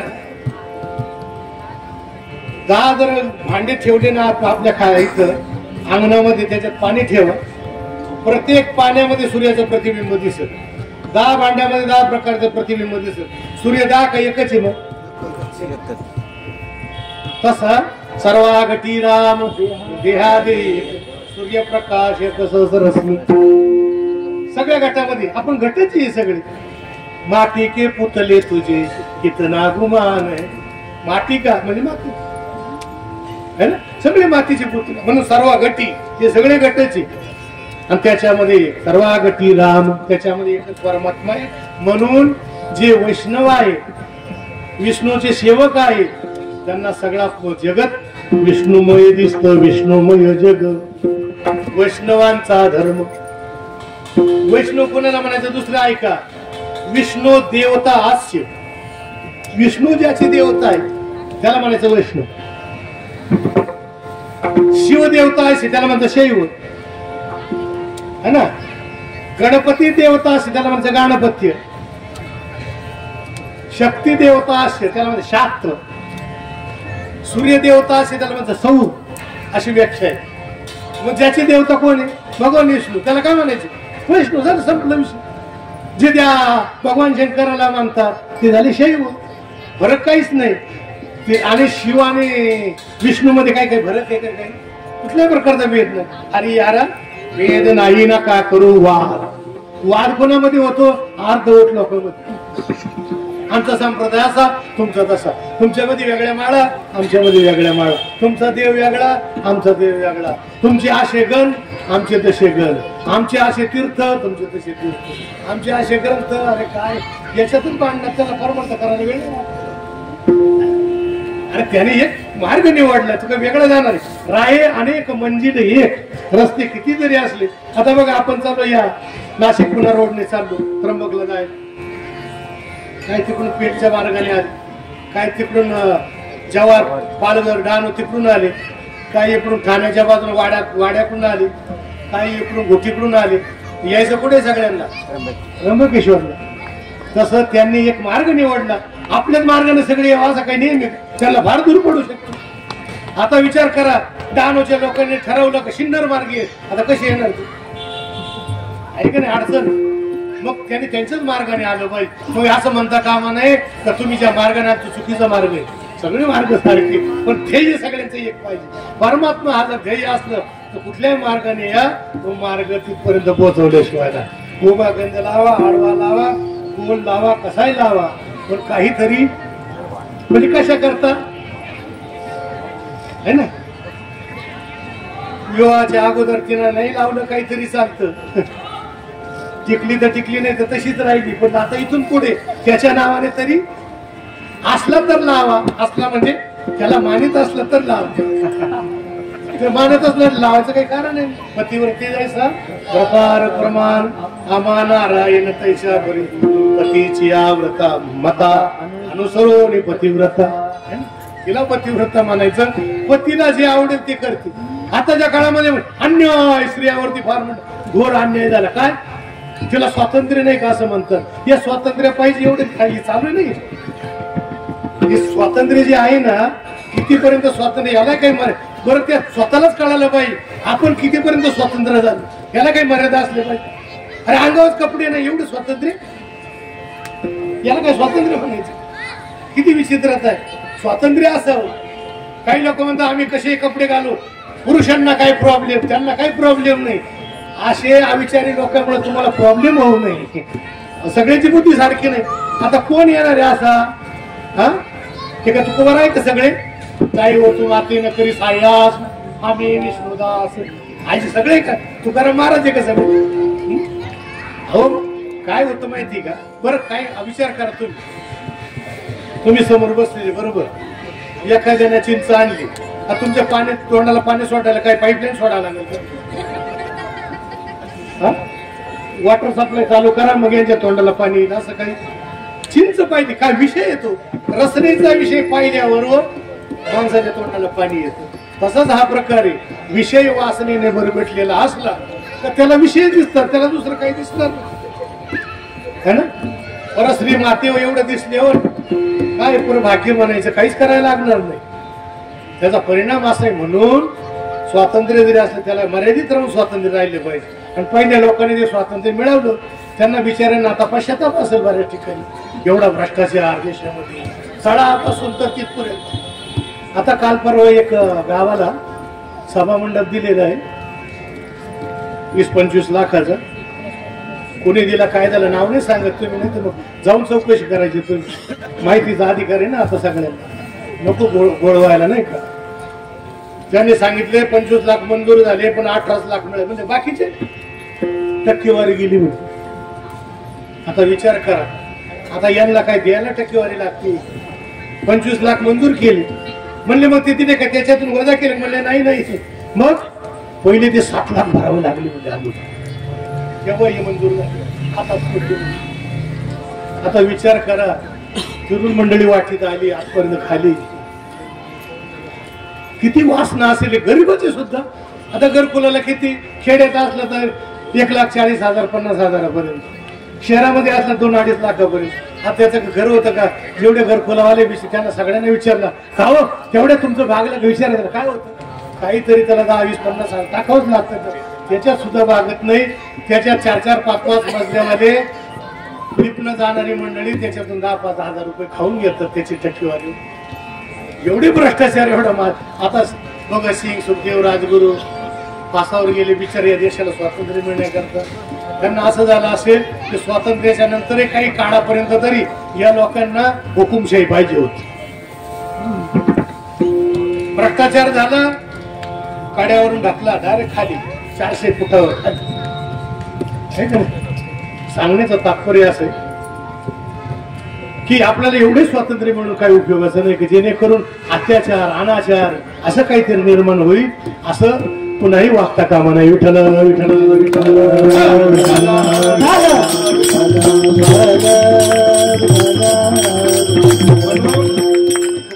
लक्षण करत असताना सगळ्यांचं लक्षण नाही कळत. मी मनुष्याचं लक्षण सांगतो असं नाही सांगितलं, मी माणसाचं लक्षण सांगतो असं नाही सांगितलं. वैष्णवांचा धर्म सांगतो, वैष्णवाचं लक्षण सांगतो. त्याचा अर्थ काय? जो असा नाही त्याच्यावर भरोसा ठेवू नका. बघा, ज्याला सगळं जगत परमात्मामय दिसत नाही बाकीच्या लोकांकरता तरी तुम्ही सावध राहा असं इथून सांगायचे तुम्हाला. विष्णुमय जग वैष्णवांचा धर्म. पुढे म्हणतात भेदा भेद भ्रम अमंगळ. भेद जीवनामध्ये आला तो अमंगळ स्वरूपाचा. कशाचा भेद असू दे है ना. नरनारी बाळे अवघा नारायण. नरनारी बाळे अवघा नारायण. नरनारी बाळे अवघा नारायण. नरनारी बाळे अवघा नारायण. माझे मन करी देवा. माझे मन करी देवा. माझे मन करी देवा. जरी जीवनात भेद असला शेतकरी तुकवर आहे त्याचं अनुकरण करून सामान्य जीवाचं सांगतात, जरी जीवनामध्ये भेद असला तरी नर नारी बाळे अवघा नारायण. हा परम आहे ना, मनुष्यामध्ये तोच दिसला पाहिजे, स्त्रीमध्ये तोच आहे, बालकामध्ये तोच आहे, असं माझं मन करी असं म्हणत. त्याच्यात बदल नाही करायचा. ईश्वराने निर्माण केलेली सृष्टी आहे ना, जगात असं कोणाकडे सामर्थ्य नाही त्याच्यामध्ये परिवर्तन करण्याचं. ईश्वराने निर्माण केली सृष्टी दोन प्रकारे निर्माण झाली, एक जीवाने निर्माण केलेली सृष्टी, एक ईश्वराने निर्माण केलेली सृष्टी. ईक्षणादि प्रवेशांता सृष्टी ईशेन कल्पिता, जागृता देवी मोक्षांता सृष्टी जीवेन कल्पिता. जीवाने एक सृष्टी निर्माण केली आणि ईश्वराने एक सृष्टी निर्माण केली. ईक्षणादि प्रवेशांता, ईक्षण म्हणजे काय? ज्या वेळेला आईच्या गर्भामध्ये तो बालक असतो किंवा बालिका असते, 6 महिन्यापर्यंत ते शरीर त्याचा आकृती तयार होती गर्भामध्ये, आणि तो जीवात्मा 6व्या महिन्यामध्ये त्या बालकाच्या शरीरामध्ये प्रवेश करत असतो, डोक्याच्या बाजूला प्रवेश करतो. 6 महिन्याच्या नंतर 6 महिने केवळ शरीराची आकृती तयार होती, तोपर्यंत त्याच्या जीवात्मा नाही. आणि तो काय करतो, त्या डोक्याच्या बाजूला जीव प्रवेश करतो त्याच्यामध्ये, आणि ज्या शरीरात प्रवेश केला ते शरीर कुठल्या लिंगाचं बनलं त्याच्यानुसार त्याची व्यवस्था तयार होते. पुरुष लिंग असेल तर त्याचं ते नामविधान होतं, स्त्रीलिंग असेल तर ते नामविधान असतं, तृतीयपंथी असेल तर तशा प्रकारचं नामविधान होतं. सांगण्याचं तात्पर्य त्याच्यानंतर तो परमात्मा जीवरूपाने प्रवेश करतो त्याच्यामध्ये. तत् सृष्टवा तदेव अनुप्राविश, ते शरीर त्यानेच निर्माण केलं आणि त्याच्यामध्ये जीवरूपाने तोच प्रगट झाला, घुसला त्याच्यामध्ये. आज तिथून सुरुवात केली, त्याला म्हणतात ईक्षण. ईक्षणादि प्रवेशांता, किंवा दुसरा शब्द ऐका, ज्या वेळेला हे जगत नव्हतं त्यावेळेला काय केलं, त्या परमात्म्याने संकल्प केला, एकोहम बहुश्याम प्रजा येईल, मी एकटा आहे, अनेक आकाराने व्याप्त होतो. एकले कंठीची म्हणून आईने केली निर्माण 14 भुवने, गगन चंद्र सूर्य मेघ तारांगणे, पंचमहाभौतिके भिन्ने भिन्ने, ऐसा लागवी हा माया सूत्रधार. तो परमात्म्याने काय केलं, एकलेने कंठीची म्हणून या. ज्या वेळेला जन्म झाला, भगवान नारायणाने त्या ब्रह्मदेवाला पहिल्यांदा निर्माण केलं, तो बिचारा एकटाच होता, कुणीच नाही त्याला जोडलं.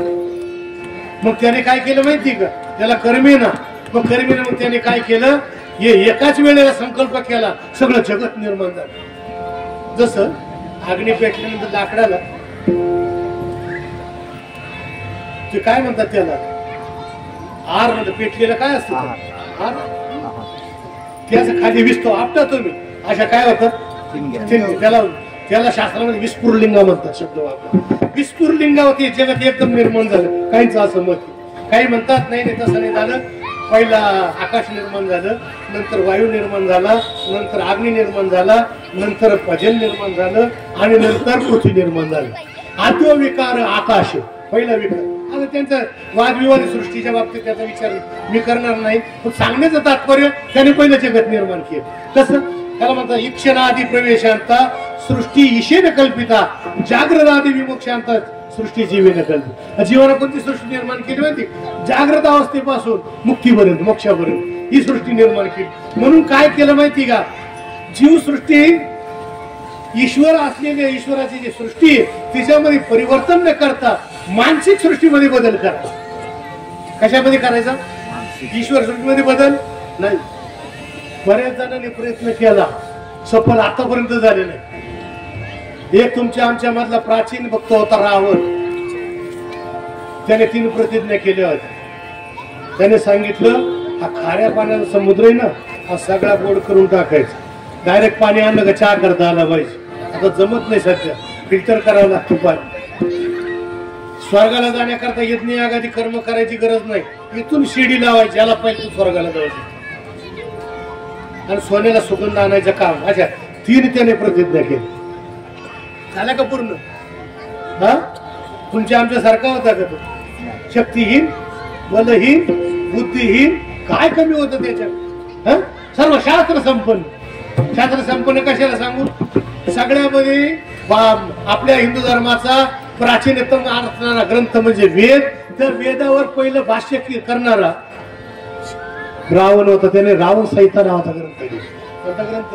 रावण संहिता. ऐकलं का पहिलं कधी? बरं झालं ऐकलं. रावणाने पहिलं वेदावर भाष्य लिहिलं रावण संहिता नावाचं. आता वेदाचा आपल्याला मंत्र तर कळणं बाजूलाच राहिलं, बस 10-20 वेळा श्रवण केलं तर तो मंत्र आपल्याला लक्षात राहणं अवघड.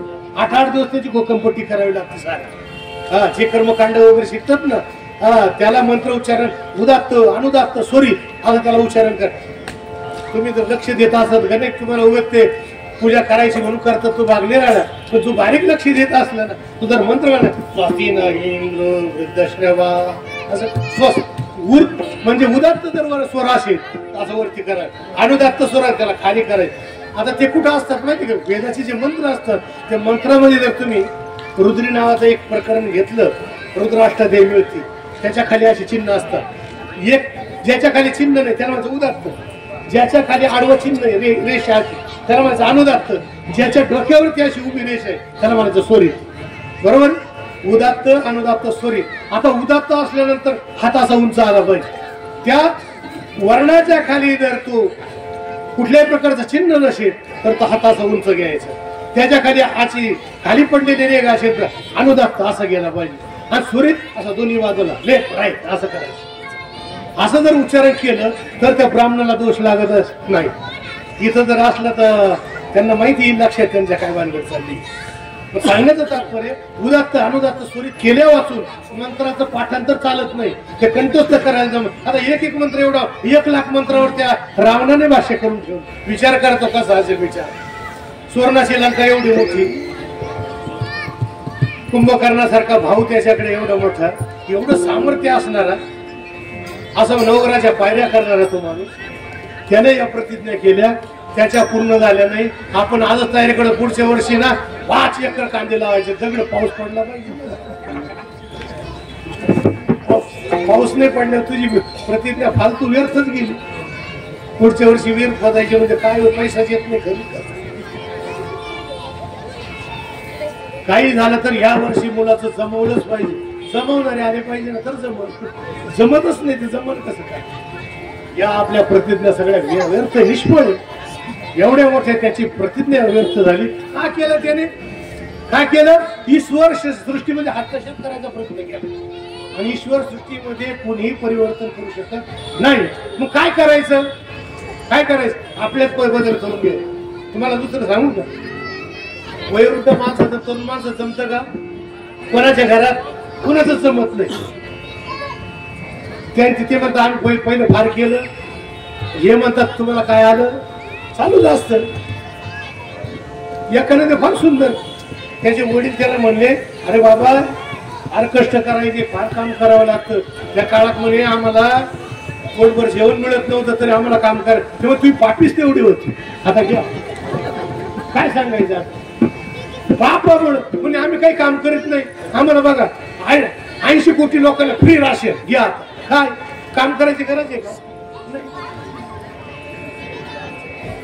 तुला आता या महिलांना पैसा आला, तुमचा येतो का नाही माहित नाही, पण आता पण ऐक ना, लाडक्या बहिणीला पैसा आला, लाडक्या भावांना ती केंद्र सरकारची योजना चालू शेतकऱ्यांना. सांगा काही खायला कमी का? आता पोरं रेकमटी इंटतात तरी 500 रुपयाचा बॅलन्स चालूच असतो दर महिन्याला. विचार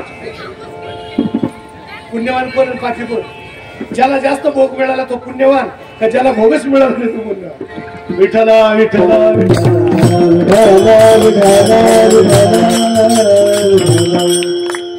पूर्वजन्मी पाप केले ते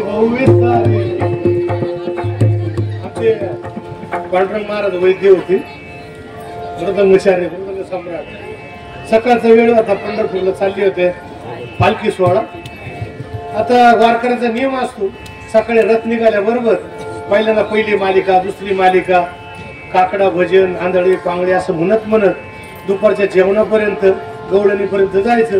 मग जेवण झालं का नंतर पुढं नाथाचे अभंग, नंतर पूजेचे अभंग, नंतर निवडक अभंग, काही पत्रावळीचे अभंग असतात. मग असं करीत करीत नंतर हरिपाठानंतर समाप्ती होती. असा सकाळचा वेळ होता, ते चालले होते आंधळे पांगळे अभंग म्हणत. तिथून शेजारी कॉलेजची पोरं चालली होती. कॉलेजला चालली होती त्यांचा अभंग चालला होता है ना, पूर्वजांनी पाप केले ते हे बहुविस्तार, ते पोरं म्हणले म्हणून पंढरपूरला चालले पापामुळं घ्या सांगायचं तात्पर्य असं का आता ज्यांना खायला मिळतं, आता संकरित अन्नधान्य आलं, एका बीजा केला ना असेल मग भोगिले भरपूर. आता त्याने जर श्रम केले नसते काय त्याला ते खायला मिळालं असतं, विचार करा विहिरी ठेवले नसतं, जमीन विकून टाकली असती, काही जर नसतं यांनी काय खाल्लं असतं.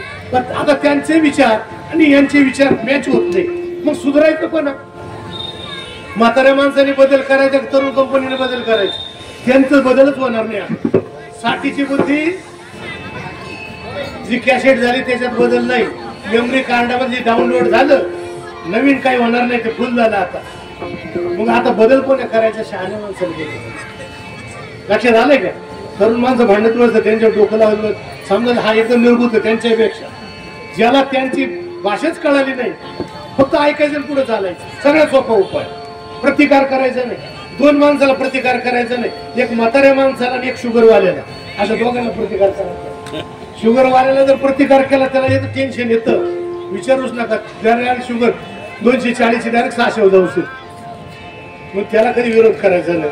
आणि म्हाताऱ्या माणसाला कधी विरोध करायचा, हे महत्वाचं लक्षात ठेवायचं. बाकी काम तुम्ही करत राहा तुमच्या पद्धतीने, पण त्यांना विरोध करायचा नाही. ते म्हणले की इकडे असं करायचं, हो म्हणायचं, नाही म्हणायचं. दिवसभर 90% पॉझिटिव्ह आणि 10% निगेटिव्ह राहायचं, काय फरक नाही.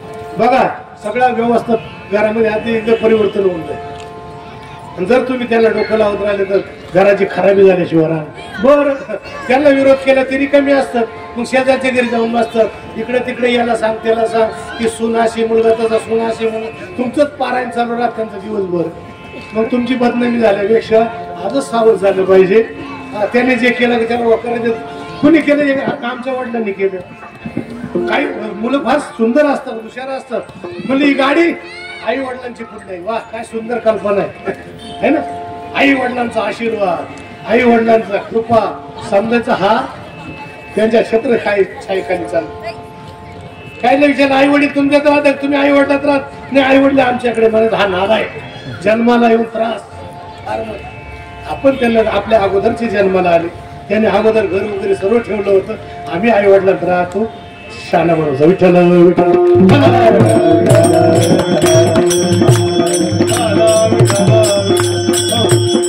विष्णुमय जग वैष्णवांचा भेदाभेद, भेद आणि अभेद. ज्या ठिकाणी भेद आला, द्वैत आलं, द्वैताची झाडणी गुरुविना ज्ञान. द्वैत म्हणजे काय, आपण आणि आपल्यापेक्षा वेगळं काही दिसत त्याचं नाव द्वैत. यत्र अन्यत पश्यती अन्य शृणोती अन्य विजानाती तद्वैतम, त्याला द्वैत. आपल्यापेक्षा भिन्न काही दिसते ना त्याचं नाव द्वैत. आपल्यापेक्षा वेगळा शब्द श्रवण झाला त्याचं नाव द्वैत. आपल्यापेक्षा वेगळा काही सुगंध आला त्याचं नाव द्वैत. जेवढे शब्द स्पर्श रूप रस आणि गंध, जेवढे काही विषय आपल्यापेक्षा भिन्नत्वाने अनुभवाला येतात ना त्याचं नाव भेद. आणि हा भाव ज्या ठिकाणी संपला रे संपला तर त्याचं नाव अभेद. पाणी बुडवे मिठाते तव मिठाची पाणी आते, आपण झाली अद्वैते नाशी भय. लवणाची कुंजरी सुदलिया लवण सागरी, कोळीची ना माघारी परती. लवण म्हणजे मीठ. शोभेची हातीने बनवली होती मिठाची, मागच्या वर्षी बनवली, या वर्षी शोभेच्या हातीने बाहेर काढायची ती शोभे करता, तिच्यावर सर्व धूळ बसलेली होती. म्हणजे काय करा, म्हणजे हातीनेला पाण्यात घाला, सुंदर धुवून काढा, मग तिला सजवा. पण त्या हातीनेला पण त्यानं म्हणतात लवणाची कुंजरी, कुंज म्हणजे हाती, लवणाची कुंजरी सुदलिया म्हणजे प्रवेश होते. सुदलिया लवण सागली, लवण म्हणजे मीठ कुठे गेलं, आपण झाली अद्वैती नाशी भय. तस नोय सारिता निराळे लवण मिळविता, लवण मिळविता गळे लवण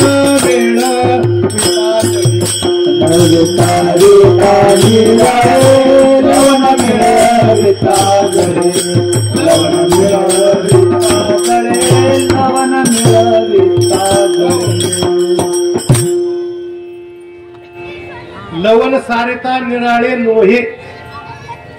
लवण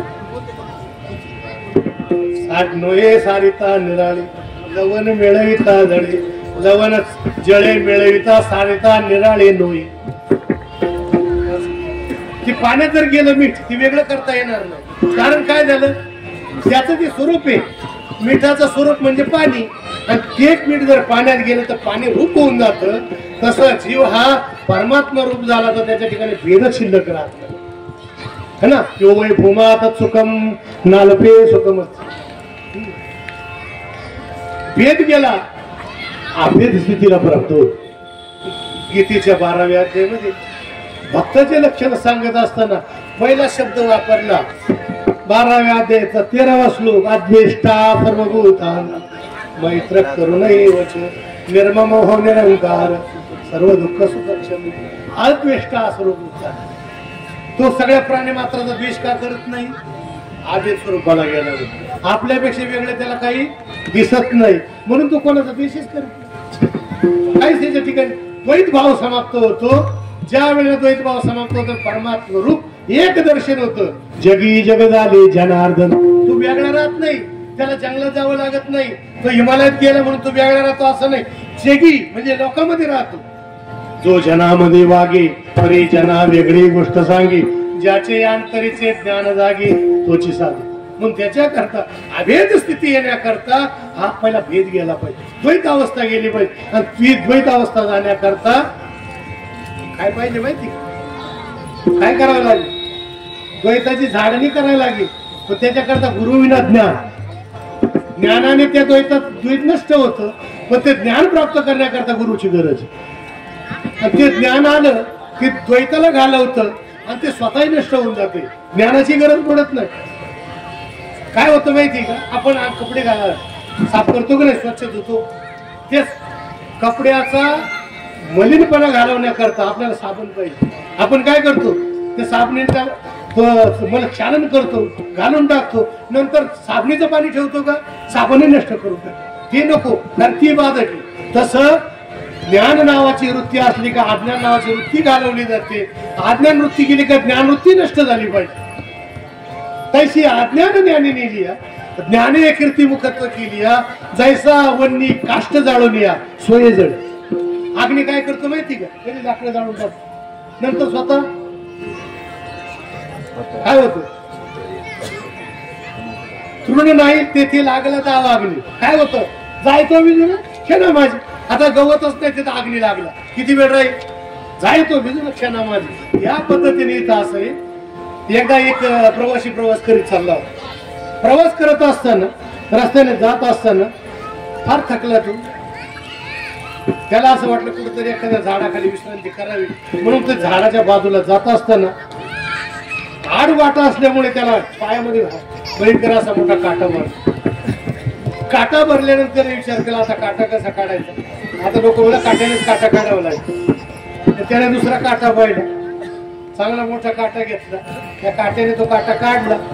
पुन्हा जर काटा भरला तर कसा काढायचा पुन्हा कसा शोध लावायचा म्हणून तो जो काट्याने काटा काढला तो काटा कुठं घातला खिशामध्ये घातला. आता रात्री गेल्या झाडाखाली विश्रांती करायला सुरुवात झाली. झोपल्यानंतर एक अर्धा पाऊण तास झाल्यानंतर तो जो पाठीवर झोपलेला होता तो डाव्या बाजूला असा पलटी मारायला गेल्याबरोबर तो छातीतला काटा कुठं उचला. पायातला बरा का छातीतला बरा पायातला काटा हाताला काढला आता छातीतला काटा जाऊ दे नाशिकला एमडी डॉक्टर ऑपरेशन केलं. एवढा मोठा काटा कोणता चांगला होता पायातला का खिशातला. तसा तो पायातला काटा उभारा पण हा छातीतला काटा घातकी. तसं अज्ञान बरोबर ज्ञान एवढं खतरनाक की ज्ञानी माणसाला अभिमान फार येतो. नित्य नित्य ज्ञानी अभिमान वाढ 2-4 अभंग येत असले का माणूस कमीच पडत नाही. अजिबात शांत बसत. दुसऱ्यांना अभंग म्हणायचं अगं शेवट चेन उचललंय अल्पविद्या परी गर्व शिरोमणी आणि मज गुणे ज्ञानी पुन्हा असं. त्याचा नियम काय वारकऱ्यामध्ये माहिती की आणि अभंग म्हणला त्याने शेवटचं चरण त्यानेच म्हणायचं. जोपर्यंत त्याला येत नाही तोपर्यंत कोण तो जर म्हणला हो तुम्ही म्हणा तरच आपण म्हणायचं. पण ते काय खेड्यापाड्यात विचित्रच काम असतं. त्यांना म्हणायचं त्याचा समयाचा अवकाश यानं उचललं शेवटचं चरण गेला काढायला पोहोचला. त्याला त्या 4-5 जे अभंग आहे त्याला जास्तच बसून देत नाही ते. काही काहीचे 800 चाली पाठ आहे, पण विना जर हातामध्ये असला ना, वारकऱ्याची एक पद्धत अशी, भजन जर असेल बिगर विण्याचं तर भजन होतच नाही. बिना विण्याचं भजन होतं त्याला भजनच म्हणता येत नाही. कारण लावणी मृदंग श्रुती टाळ घोष शेव लावणी मृदंग श्रुती म्हणजे विना तो लावायचा, भगवानला पिठी नसली तरी चालेल. कारण ते काय म्हणतात, काही काही वारकरी एवढे कट्टर अभंगाची गोष्ट आली नाही ती करायची नाही असं नाही. अभंगात काय आलं, मृदंग आला, श्रुती म्हणजे विना आला, टाळ आला, पिठी आका गाथा टाळा तुम्हाला सापडायची नाही. आता काही नाही तबला वाजायला सुरुवात केली, काही तर ताशा वाजत त्या वजनामध्ये काय विचारत, काही शितार गिटार त्याने ते आणलं, त्याला प्रमाणाची काय गेले कोणतं मनोरंजन. हे म्हणतात तसं नाही, देवाला जे आवडलं तेच करा. मग अशा पद्धतीने ते एवढं आहे. विना ज्याने घेतला, विनेकऱ्याने अजून सांगायचं, किती पट्टीचा गायक असतो तो विनाने सांगितल्याशिवाय तो म्हणू शकत नाही. ही अशी आळंदीची पद्धत आहे. किती मोठा गायक असतो द्या, त्याचा सगळ्या गाथा जरी पाठ असला, विनेकरी जोपर्यंत म्हणत नाही तुम्ही अभंग म्हणा तोपर्यंत कोणी म्हणणार नाही. पण खेड्यात तो विना तर नसतोच, विण्याचा तर काही संबंध असला तरी फुटकाचा विना त्याला दोन कारण घाली रजारा पंढरशी असा प्रकार असतो. सांगण्याचं तात्पर्य, जो माणूस पोचलेला आहे म्हणजे अद्वैत स्वरूपाला गेलेला आहे, तो बोलत नाही, जो बोलतो त्याला काहीच कळलं नाही असं समजायचं. शास्त्राचं सांगते, यश अमतम तस्य मतम मतम यश नव्हे जसा अविज्ञातम विजानता अविज्ञातम अविजानता. केनोपनिषदाचा मंत्र आहे, यश अमतम म्हणजे ज्याला काहीच कळलं नाही, जेव्हा तस्य मतम, जो माझा काहो काहो तुम्ही फार हुशार दिसतात, काय हो माझ्या माणसासारख्या वेळेला काय समजा हा फारशा आनंद लक्षात येते का तुमच्या. एखाद्याने विचारलं का हो काय संपत्ती, गडगडची संपत्ती, काय हो आमच्याकडे संपत्ती त्या परमात्म्याची दया आहे, तुमच्यासारख्याचे आशीर्वाद आहे, असा तो म्हणतो म्हणा, त्याला समजायचा शहाणा. एखाद्याने काय पाहिजे जमीन एवढा मोठा बंगला बांधला, गाड्या वगैरे नाही, हे सगळं आपल्या कर्म, आपण सगळं फार मेहनत केली, आमच्या वडिलांकडे काहीच नव्हतं, पायी पायी फिरायचे, काय सांगायचं, याच्यासारखा असतो दुसरा जन्मालाच आला नाही. राक्षस ओरिजिनल म्हणायचे, ओरिजिनल आसूर समजायचे. ज्याच्याकडे अफाट ज्ञान आहे तो कधी वचवच करणार नाही, ज्याच्याकडे काहीच नाही थांबतच नाही. उथळ पाण्याला आपल्या मनी असं, मनी म्हणजे काय साध्या मनी नाही, त्या ती सिद्धांत आहे, ते शास्त्राचे सिद्धांत आहे. उथळ बरं कधी पहा तुम्ही, आता कृतयुग झालं, त्रेतायुग झालं, द्वापारयुग झालं, कलियुग संपत आलं, पण त्या मनी चालूच राहणं. हे संपत पुन्हा लावा तरी ती चालू राहणं, आबाधित सिद्धांत आहे. सांगण्याचं तात्पर्य, जो अद्वैत सिद्धांताला प्राप्त झालेला आहे, आत्मस्वरूपाला प्राप्त झालेला आहे, त्याचं बोलणं थांब. मी बुडालेला सांगतो का मी बुडालो, त्या किनाऱ्यावर बसलेला म्हणतो बुडाला, हा बुडाला सांगता येत नाही, जर सांगताना तो बुडालेला नसतो. किनाऱ्यावर बुडाला बुडाला पळा पळा पळा आले जाऊ, काय झालं, आधी गेलाय म्हणले, त्याला 2-3 खाले, आता वर आला तर आहे नाही, ते संपला म्हणायचं. कोण सांगतोय ती, जो बुडाला नाही तो सांगतो. जो बुडाला त्याला पाण्याचं एक वैशिष्ट्य आहे, ज्याच्यात बुडाला त्याला बोलून देत नाही, जे मोकळं झालं त्याला मोकर बंब मारायला होतं. सांगण्याचं तात्पर्य, ज्याला भेद दशा ज्याची गेली, अद्वैत स्वरूप त्या स्थितीला जो प्राप्त झाला, त्याचं सर्व जीवन समाप्त झालं, त्याच्या ठिकाणी सगळं जगत परमात्मा पाहिजे. हे वास समजताही श्री वासुदेव ऐसा प्रतिवीर असाचा होतला भाव, म्हणून भक्ता माझी राहो ज्ञानी यातोची वासुदेव सर्वमिती समात्मा सुदुर्लभा. भगवान म्हणतात वासुदेव सर्वम समात्मा सुदुर्लभा. ज्याला सगळं पर जगत वासुदेवमय दिसायला लागलं, तो सगळ्यात मोठा साक्षात्कारी आहे. आणि अशा वैष्णवाचं जगद्गुरु तुकोबाराय प्रस्तुत अभंगाच्या पहिल्या चरणातून सांगतात, विष्णुमय जग वैष्णवांचा धर्म, वेदा वेद भ्रम अमंगळ विठोबार कुमार, विठोबार कुमारी, बार कुमारी, बार कुमारी, बार कुमारी, बार कुमारी, बार कुमारी, बार कुमारी,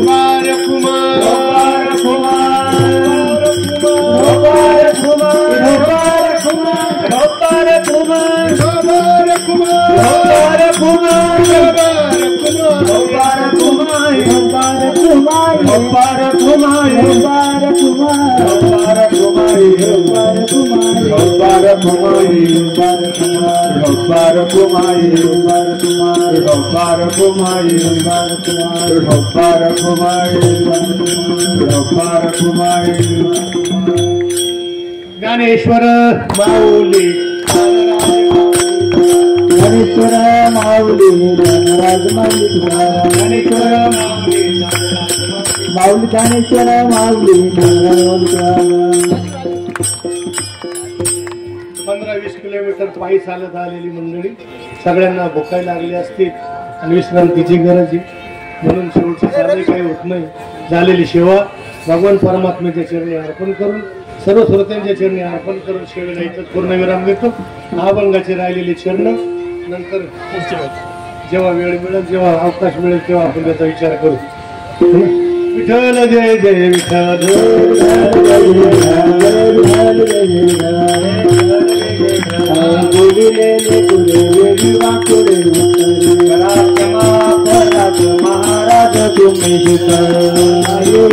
महाराज तुम्ही परात महाराज तुम्ही ज्ञानेश्वराचा पाया पैकी करा क्षमा परात महाराज तुम्ही